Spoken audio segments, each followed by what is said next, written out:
飲大酒嘅汪小菲爆大 S 台女，沒有一個新娘是真的有在結完婚之後還有力氣在裏洞房，又冇洞房，但係前日婚宴完咗又唔去 party， 加上又影到佢去做產檢，真係唔怪得啲人傳佢有咗噶。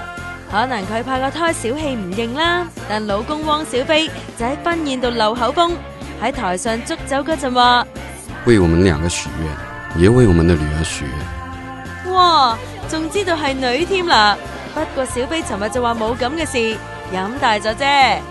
但呢樣都唔夠爆啊！佢哋希望舉行嘅神秘婚禮就俾新郎哥嘅好友有份去婚禮嘅搜狐娛樂 CEO 張朝陽全程直擊，引嚟台灣媒體不滿啊！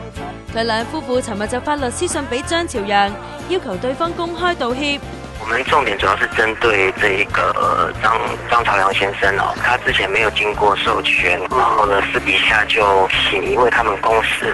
搜狐網公司的這一個娛樂記者，然後在裏面就進行一個惡意的偷拍。小菲仲鬧，一早同佢講咗唔俾影啦，仲要話係獨家添啊，以後冇 friend 做啦。